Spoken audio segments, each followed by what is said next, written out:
Give the people what they want. Give the people what they want. Give the people what they want. Your weekly movement news roundup.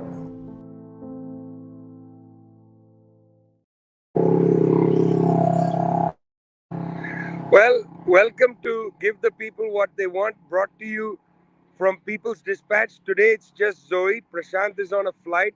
I'm Vijay from Globetrotter. Happy to be with you. It's the 121st show on April 7th, 2023. Give the people what they want, coming to you, as we said, from around the world. And that's what happens often. I'm speaking to you from Santiago, Chile, where just down the road, you can probably hear in the background, is a ceremony in the Easter weekend.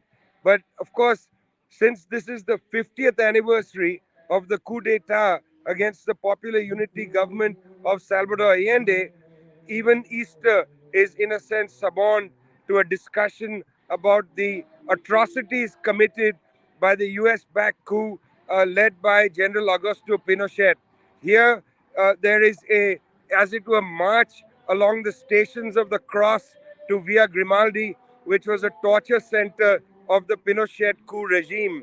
People are trying to remember loved ones who had been killed, including a 6-year-old child. A very powerful demonstration of the situation in of memory and to fight against the kind of undertow of amnesia. I must say, though, that the pressures of something like the coup and the kind of structures put in place after 1973 don't disappear so fast. There's an ongoing debate in this country about the security forces and their role in contemporary Chile, not Chile of 50 years ago, but today. For instance, there's been a renewed sense of anxiety around the killing of police officers in the country. Two police officers killed, at which point sections of the Chilean parliament put forward a bill that would have given, that does give police officers greater latitude in their operations against the public, including using live fire and so on. This bill has created a controversy in the country because it effectively invalidates international human rights laws. Now, given the fact that you have a centrist government, the government, as of yet, of course, hasn't had to directly deal with this bill because so far there hasn't been a bill sitting before President Gabriel Boric, whether he's going to sign it or veto it or whatnot. That hasn't actually been there. But still, the debate is ongoing. These are the legacies of a coup d'etat which lasted for several years, over a decade. Pretty brutal structures put in place that gave the police a great deal of latitude, as we say. Well, now, will they increase that latitude? Will they return to a period of disappearances, of public shooting, and so on? Hard to say, but the debate is on. It is not over. Zoe, I was just across the border in Argentina, where there is, of course, a major political crisis. 40% of the population under the poverty line, the Argentinian peso consistently collapsing, unable to hold its own, unable, the government of Alberto Fernandez, to essentially get a grip of the collapse of the economy, of the difficult, a standard of living of the people. I know we're going to come back to a discussion of CELAC and the question of inflation. I know we're going to come back to a discussion about the World Bank and the IMF. In this show, we leave nothing unturned, Zoe.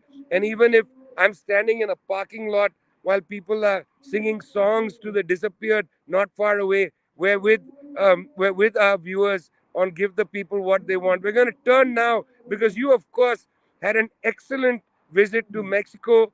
I saw you, and people can watch this at People's Dispatch. Ask President Andres Manuel Lopez Obrador an important question. You went there with Rania Khalek. Take us to Mexico, where, of course, it's not a crisis as such, but Mexico has its own challenges with the question of migration, the economy, sovereignty, and so on. What did you find in Mexico, Zoe? Well, it definitely was an interesting trip, and I learned a lot, spoke to a lot of different people. And it's, as you said, there's what's happening in Mexico right now is a very interesting moment. We've been observing for the past several years since Andrés Manuel López Obrador was elected president that there's really been a tectonic shift in Mexican politics, in Mexico's position with regards to the United States. For decades, for many, many decades, Mexico was completely subordinated to the will of the United States by successive conservative leaders. Their economy completely open to whatever the United States wanted. It's interesting for people who have been there to see that it has so many U.S. chains. I think compared to other Latin American countries, it looks more like the U.S. in some respects than other ones. And so when Andrés Manuel López Obrador was elected president, he announced that they would be embarking on what's called the fourth transformation.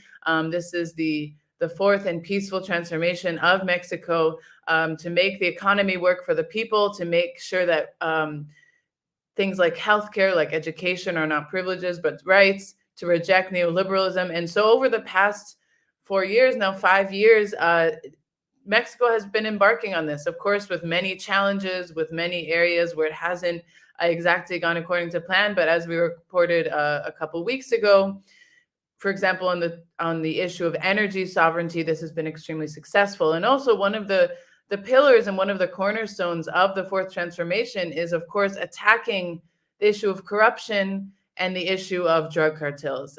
Mexico has a serious issue with violence, with the war on drugs, with numerous heads of states and local governance having direct relationships with these drug cartels. So while the Mexican government would say that they were fighting the drug cartels, while they would have large contracts and agreements with the DEA and with the US government, now what a lot of investigation shows is that these same leaders and these same rulers had deep links with the cartels, were benefiting, were getting campaign money from them, were allowing their safe passage, and essentially allowing for them to proliferate. So during this government, during the administration of Morena, there's been a concerted effort to combat this, to combat the drug cartels, to make sure that local governments don't have these links, to make sure that the actual attack and trying to address the root of the violence is done.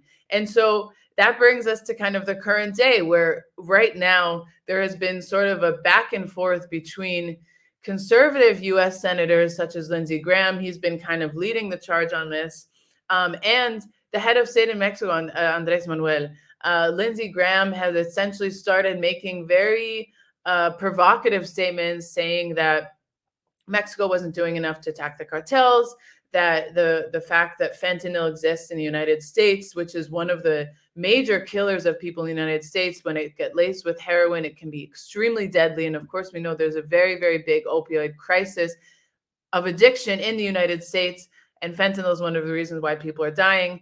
And so he's basically saying that it's Mexico's fault that this fentanyl exists. The reason that it's in the United States is because of Mexico, and therefore the U.S. should invade Mexico militarily, should designate Mexican cartels as foreign terrorist organizations, and other such measures. This has provoked, of course, a very, very strong reaction from the Mexican government, who is, of course, pointing out the fact that they have sovereignty, that the U.S. cannot make these kind of provocative statements calling for military intervention, really threatening the territorial integrity of this country, but also undermining really what the Mexican government has been doing to attack the drug war and the war on drugs, etc. The Mexican government has also pointed out that a big issue in this fentanyl crisis is the fact that the U.S. isn't addressing the root causes of why people are using drugs, how the drugs are actually getting throughout the country. And so this has created a kind of tense situation. Andrés Manuel also called on China to collaborate in this, saying that much of the fentanyl is exported from China to Mexico. China has since said that this is not true, that there's no illegal exportation of fentanyl.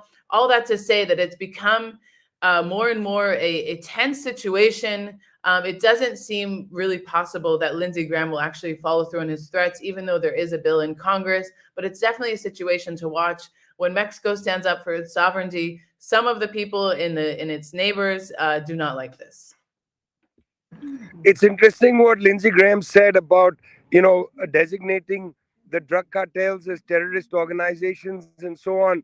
His colleague from the U.S. Senate, Marco Rubio, was on Sean Hannity's show on Fox News, where Marco Rubio bemoaned the increasing move by many countries to not use the dollar as the principal currency of inter-country trade and regional trade. And what Marco Rubio said is one of the reasons why the United States government, people like him, perhaps Lindsey Graham, should be alarmed by what is known as de-dollarization, is this would then mean that the United States wouldn't have the necessary tools to sanction countries and, of course, to sanction drug cartels and so on. That de-dollarization weakens the US's ability to squeeze countries. A very interesting statement made by Marco Rubio. Obviously, this has an impact for him on his current obsessions with sanctioning Cuba, which has been designated by the United States government as a state sponsor of terrorism, bizarrely. Anyway, the point is that the tools available to these people are much less than they were. Well, in mid-April, the World Bank and the International Monetary Fund will have their annual meeting in Washington, D.C., where there will be a lot of discussion about things like the use of the dollar, the declining use of the dollar in certain kinds of transactions, international transactions. There'll be a lot of discussion about the question of the debt crisis in Africa. US Vice President Kamala Harris was in Ghana, where she met with officials and announced, as we talked about last week, an US technical advisor who will be permanently based in Accra to give the Ghanaians a hand. In Ghana, the debt to GDP ratio is well over 100%. About 80% of Ghana's budget goes towards financing debt servicing, paying off wealthy bondholders like, from the UK, various investment funds, but also, of course, the most significant of them all, BlackRock Corporation from the United States. These will be the kinds of discussions that will take place at the World Bank IMF meeting in Washington, D.C. But what people need to pay attention to, and I've written about this for Globetrotter, it'll appear today, actually, it should appear, is a piece about the new head of the World Bank, Mr. Ajay Banga. Mr. Banga, who's an Indian American, has been nominated by US President Joe Biden. People should recognize that the World Bank head, this will be the 14th head, are all men and they've all been US citizens. This is by custom, as it were. The head of the International Monetary Fund has always been a European. Well, Mr. Banga will be elevated during the World Bank IMF meetings as the head of the World Bank. He comes to the World Bank from his leadership of several international or multinational corporations. Started his career in India with Nestle, the food multinational. Then he went to Citigroup, where he ran many of Citigroup's operations around the world. And finally, he was at MasterCard, the great predatory credit card lender, where he operated as the head of MasterCard for many years before he was elevated to chair or become the president of the International Chamber of Commerce. So that's Mr. Ajay Banga, who's going to come to the World Bank as a representative, essentially, of multinational corporations. The net portfolio investments of the World Bank about $100 billion. By the way, it's the same for the New Development Bank or the BRICS Bank, which is based in Shanghai, China, whose new head is Dilma Rousseff. Very interesting to compare the two heads. Ajay Banga comes to the World Bank from international finance, and Dilma Rousseff comes to the New Development Bank or the BRICS Bank from her experience as president of Brazil and before that, chief of staff for Lula. In fact, under Lula and then herself as president, Dilma Rousseff was the architect in many ways of the anti-poverty or the poverty eradication program in Brazil. She is very much seized not in the agenda of public-private financing, but of utilizing whatever state means possible, such as in Brazil when they used Bolsa Familia and Brazil Sim Misery. These two programs of the Brazilian government, state programs, were essential in the eradication of poverty. In Washington, D.C., at the World Bank IMF meeting, there will be no discussion about the need for robust state interventions. You're going to have a lot of talk about private public partnership with more emphasis on private than public. That's the tenor at the IMF World Bank meeting.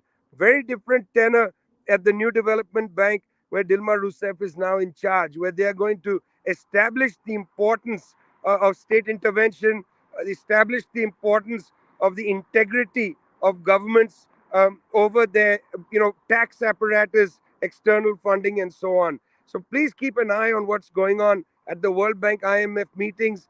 Very instructive comparison with the New Development Bank in this period. You're listening to Give the People What They Want, brought to you from People's Dispatch. Today it's Zoe, no Prashant. He's on a flight. I'm Vijay from Globetrotter. Great to be with you. We're trying our best to get this show going because it's just the two of us, but I think we're doing a pretty good job, Zoe. I don't know what you feel. We're talking economics, tough subject, inflation right there on the cards. Most people struggling as bills go up, energy bills, particularly now that OPEC Plus has decided to raise oil prices. We're going to see a spike in many countries in fuel price inflation. Zoe, what is the discussion taking place in the Americas on this question of inflation? Well, oftentimes and especially in this past year, we've talked a lot about regionalism and what it means to have regional blocks and what these blocks can really be capable of. And it's so important to bring this from the more theoretical discussion of the importance of the fact that these spaces like CELAC, which is the Community of Latin American and Caribbean States, exists, and actually look really concretely what they're doing, because I think it's quite interesting, and especially taking off completely from what you're saying with regards to the IMF and the World Bank, spaces like CELAC are trying to do exactly the opposite of what those U.S. dominated institutions, European dominated institutions do. And on Wednesday, a very, very important meeting convened by, again, Mexican President Andres Manuel. Again, it can't be emphasized enough the role that he's playing in these regional spaces. And it was about how to combat inflation by forging more cooperation, forging more trade agreements within the region. And at this meeting, there were 10 heads of state present, 10 members of governments present from Bolivia, Colombia, Venezuela, Cuba, St. Vincent and the Grenadines, several others, of course, Mexico. And this is such a crucial space. They discussed how, as countries in the region, we all have different kinds of output. We all produce different things. How are we going to contend with the fact that there is inflation, that prices are rising, that, for example, now if we're going to see this increase in oil prices with the OPEC Plus, how can we work as a region to ensure that we all are able to guarantee nutrition and food security amongst ourselves? And so they essentially met about this, came up with pretty concrete steps, including the creation of a working group to actually create measures to facilitate trade, to kind of assess who is where, who is producing what can be transferred, what kind of technology does each country have that can really support the development of others. And I think this is a crucial step. There's going to be a follow-up meeting in May, held with also some business sectors.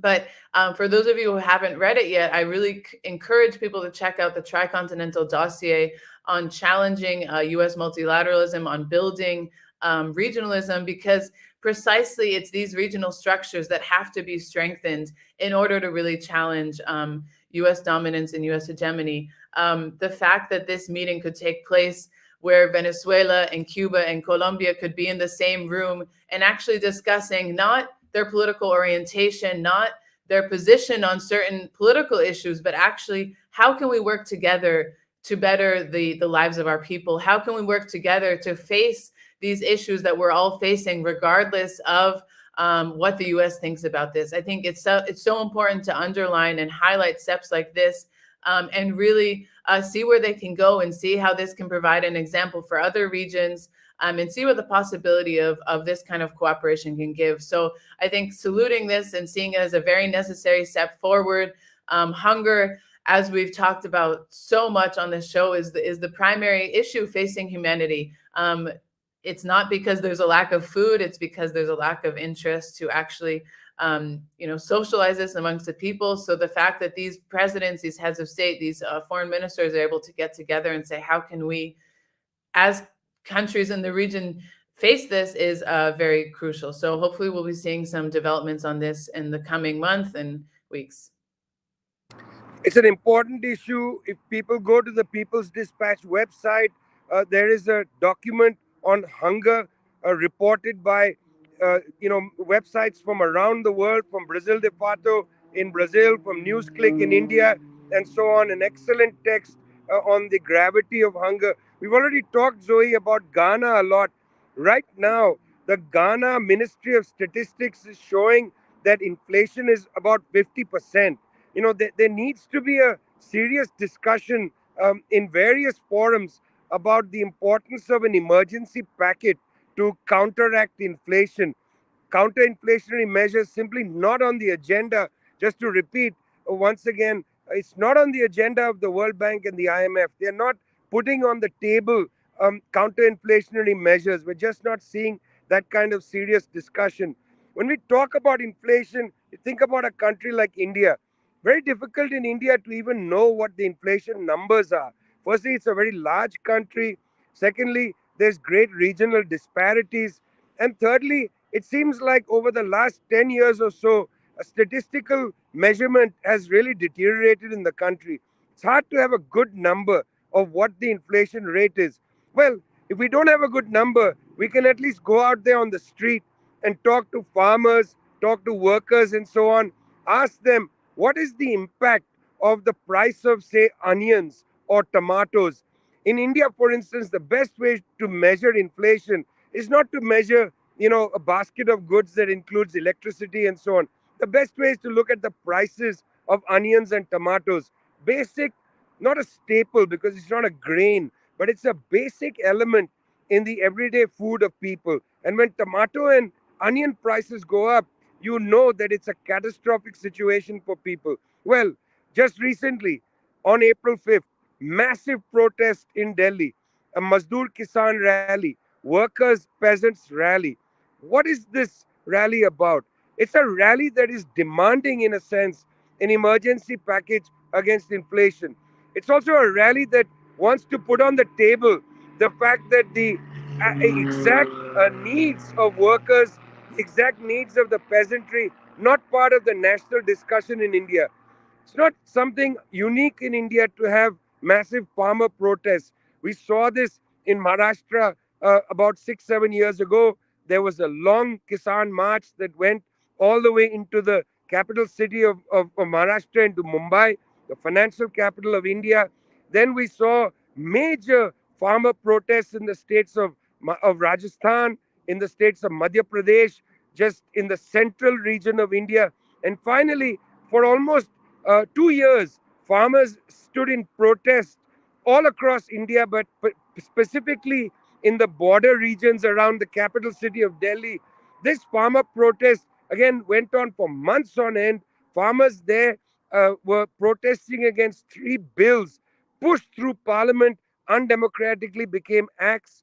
These were bills that effectively privatized the marketplace where farmers sell their primary produce. Well, the farmer protest at the time was able to get the government to withdraw those bills, to open perhaps a discussion about them. Well, that's one thing. That has radicalized farmers, certainly. Every year as well, for the last 20 years, the Indian workers have come out in a major general strike. Must say the vanguard of those general strikes has largely been many women workers in the precarious sector, in the care sector, and so on. Well, the fact that there's been this rumbling of protests among Indian workers and in recent years Indian farmers has shown us the importance of mass demonstrations to put on the table, not only for the government but also for the media, that there needs to be a focus of attention on the lives of ordinary people. Well, this particular protest certainly put these issues on the table. But I want to say once again, the reporting about this protest in the Indian media was minimal, let alone the international media. If not for one of our partner organizations, NewsClick, we would not even know what had happened. I highly recommend people go to newsclick.in, go and read the stories, watch the videos. Many of the videos are in Hindi, but you can still get a picture of what you're seeing, what's there. You get a sense of the kind of big scale, the sea of red, as it were, in Ramlila Maidan, as the workers and peasants gathered to put their issues on the table. Important events in India.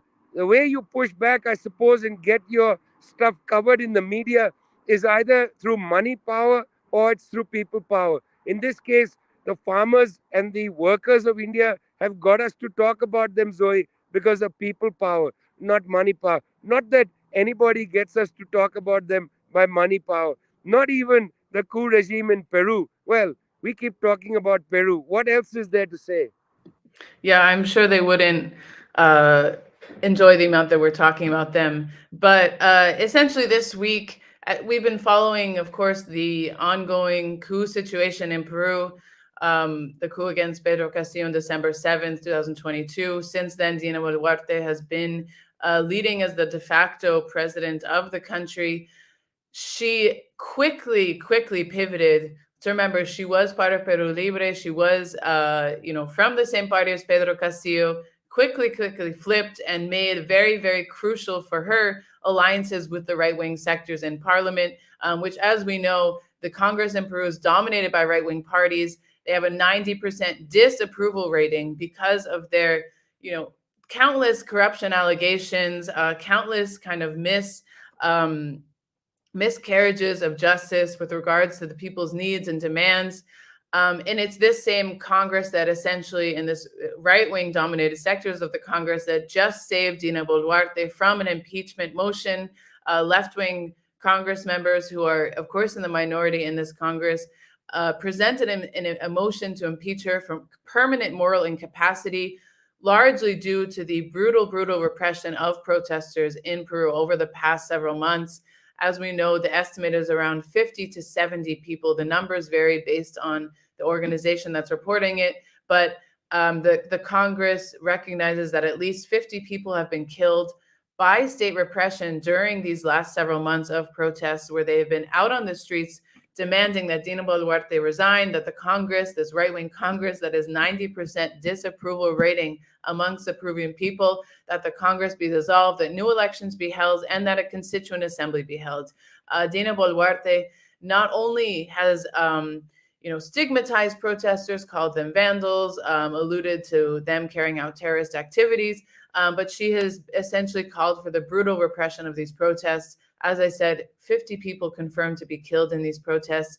And that is why these left-wing senators and members of Congress really called for this impeachment motion. And again, this crucial alliance that she entered in with the far-right sectors has essentially protected her from any scrutiny, protected her from any possibility of there be action taken against her. She's not going to go quietly. It remains the principal demand of the people, that she not be in office anymore because of all of the suffering that she has caused to the people of Peru through her government, through her leadership. However, she has friends in very high places. She has friends with the people that she swore that she was going to confront as vice president, and they are very interested in the fact that Dina Boluarte stay on. They're interested in the possibility of the military and the police having more and more control in the country. However, 2 days ago, it was the anniversary of Alberto Fujimori, of his coup. Today's the anniversary of another one, his trial of when he was sentenced to 25 years for crimes against humanity. The people are out on the street once again, remembering what Fujimori meant for the Peruvian people and connecting it to the crimes today of Dina Boluarte. So the struggle of the Peruvian people continues. They continue to demand action. They continue to demand change. And the government, of course, continues to respond with repression and with ignoring their demands. Well, Vijay, we can't necessarily hear you, but I think you're... No, we started in our show today in Chile. We're ending it with Peru. Traveled around the world, up to the World Bank meetings. Lots to discuss, but lots for you to read at People's Dispatch. Zoe is from People's Dispatch. I'm Vijay from Globetrotter. You've been listening to Give the People What They Want, brought to you by our two media houses. Eager to get your feedback and your responses. See you next week. See you.